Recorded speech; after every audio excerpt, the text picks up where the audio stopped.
राजधानी में गर्मी बढ़ने के साथ ही आग लगने की घटनाओं में बढ़ोतरी होने लगी है। दमकल विभाग ने भी आग से निपटने के लिए तैयारी कर ली है। दमकल निदेशक अतुल गर्ग की माने तो गर्मी में आग लगने का सबसे बड़ा कारण शॉर्ट सर्किट होता है। इसे लेकर अगर कुछ सुरक्षा उपाय किए जाएं तो आग लगने की घटनाओं से बचा जा सकता है।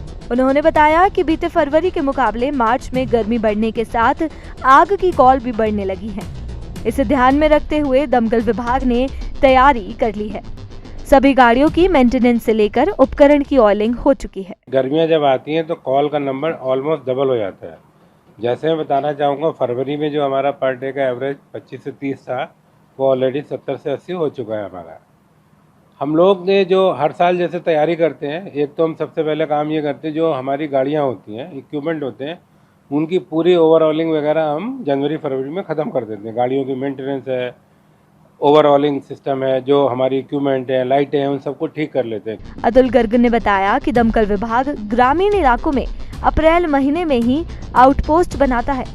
दरअसल वहां आग लगने के समय दमकल की गाड़ियों को पहुंचने में समय लगता है, इसलिए वहां दमकल की एक गाड़ी तैनात की जाती है। हम एक आउटपोस्ट बनाते हैं जो हमारे ग्रामीण इलाके हैं, और गर्मी में कई बार खेतों में उनकी फसल में आग लगती है, तो यहाँ से पहुँचने में देरी हो जाती है। तो जब भी गांव की या लोकल पंचायत से हमारी रिक्वेस्ट आती है तो हम 2-3 जो है फायर पोस्ट अलग अलग बनाते हैं, जो कि अप्रैल के महीने में बनाई जाएंगी।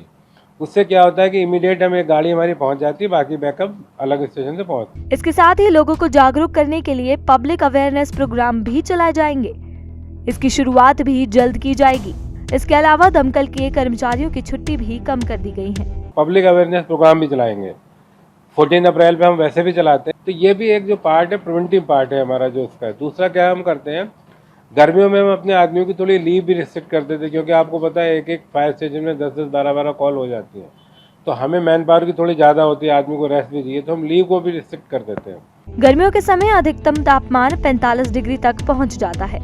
ऐसे में मामूली चिंगारी भी निकलती है तो उससे आग लग जाती है। में ऑलरेडी 40 डिग्री टेम्परेचर है, 42 डिग्री टेम्परेचर, तो इसका मतलब, और वो कंटिन्यूस धूप उस पर लग रही है, तो वो चीज़ ऑलरेडी हॉट है। तो इसलिए उसको कोई भी स्मॉल सा स्पार्क मिलता है, कोई शॉर्ट सर्किट हुआ, कोई तार का हुआ किसी, तो वो तुरंत, क्योंकि ऑलरेडी गर्म है, तो उसको आग लगने में बहुत जल्दी होती है, एकदम तुरंत से आग उसमें लग जाती है। दूसरा एक और भी कारण होता है, आपने देखा होगा कि लू भी चलती है बहुत। किसी ने सिगरेट कहीं फेंक दी या कोई और चीज़ थी, हवा चली, पत्तों में चली गई, पत्ते बिल्कुल ऑलरेडी हॉट है, आग लग गई। लू के दौरान लोग सड़क पर ही जलती हुई सिगरेट फेंक देते हैं, जिसके पत्तों के संपर्क में आते ही आग लग जाती है।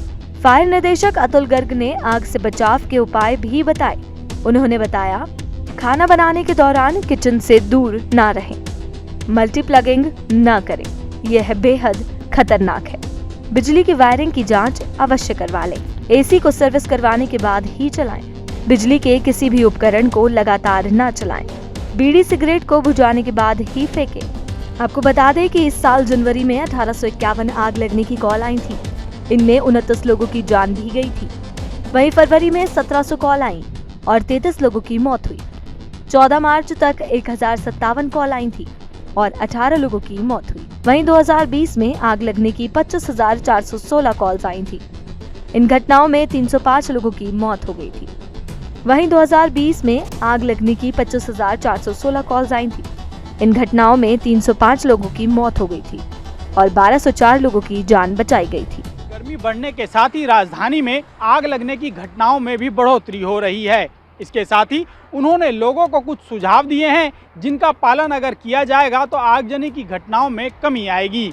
उन्होंने यह भी बताया कि गर्मी में आग लगने का सबसे बड़ा कारण बिजली के उपकरण होते हैं और इनका इस्तेमाल करने से पहले उनकी जांच अवश्य करवा लेनी चाहिए। अगर यह सावधानियां लोग बरतेंगे तो राजधानी में होने वाली आगजनी की घटनाओं में निश्चित तौर पर कमी आएगी। अमित झा, ETV भारत, दिल्ली।